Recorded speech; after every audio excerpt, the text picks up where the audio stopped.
இப்போ நம்ம ஒரு விஷயத்தை பற்றி பேச போகிறோம். அது என்னென்னு பார்த்திங்கன்னா, அதில் ஆதிபராசக்தி ஆனப்பட்டவள், லோகநாயகி, ஜெகதாம்பாள், ஜெகத் ரட்சகி.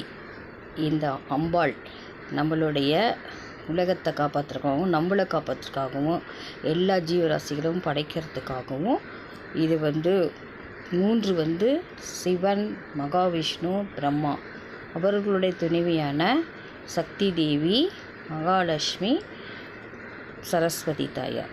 ஞானத்தை அருளுவதற்காக சரஸ்வதியும், தலையெழுத்தை நிர்ணயித்திற்காக ஒவ்வொருத்தருடைய தலையெழுத்தையும் நிர்ணயிக்கணுன்றதுக்காக அவருக்கு பிரம்மாவும், அடுத்தது உயிர்களை உருவாக்க வல்லமை மகாவிஷ்ணுவையும், செல்வத்தை அருளித்தரும் மகாலட்சுமியையும், தீய சக்திகளை அழிக்க சிவனையும், அவருக்கு உறுதுணையாக அம்பாளையும் படைத்தாங்க.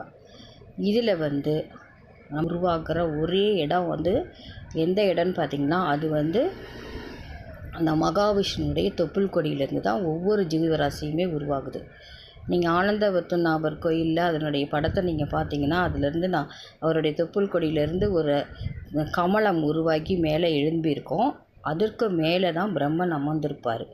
ஒவ்வொரு ஜீவராசியுமே இவருடைய மகாலட்சுமி நெஞ்சில் நிறைந்திருக்கிற அந்த மகாவிஷ்ணுவுடைய தொப்புள் கொடியிலிருந்து உருவான உயிர்களை தலையெழுத்தை நிர்ணயிக்கிறது. அவருடைய தொப்புள் கொடியிலிருந்து உருவான அந்த அமர்ந்து தான் அவர் பிரம்மா அவர் எல்லாருடைய தலையெழுத்தை நிர்ணயிக்கிறார். அப்போ ஒவ்வொரு ஜீவராசியுமே, நம்ம உலகத்தில் படைக்கப்படுற ஒவ்வொரு ஜீவராசியுமே நம்ம கடவுள்கிட்ட இருந்து தான் நம்ம கிடைக்கிறோம். அவங்களுடைய தலையெழுத்தை நிர்ணயிக்கிறது தான் இந்த பிரம்மாவனுடைய வேலை. அடுத்தது பார்த்திங்கன்னா, இப்போ நம்மளுக்கு காக்கும் கடவுளாகவும் மகாவிஷ்ணு இருக்கிறார். நம்மளுடைய செல்வத்தை அள்ளித்தரும் மகாலட்சுமி தாயாரை நம்ம தினமும் வணங்கி விளக்கேற்றி வழிபட்டால் நம்மளுடைய வாழ்வு சிறக்கும்னு எல்லாத்துக்குமே தெரியும். அடுத்தது பார்த்திங்கன்னா, சிவனை எடுத்துக்கிட்டிங்கன்னா, சிவன்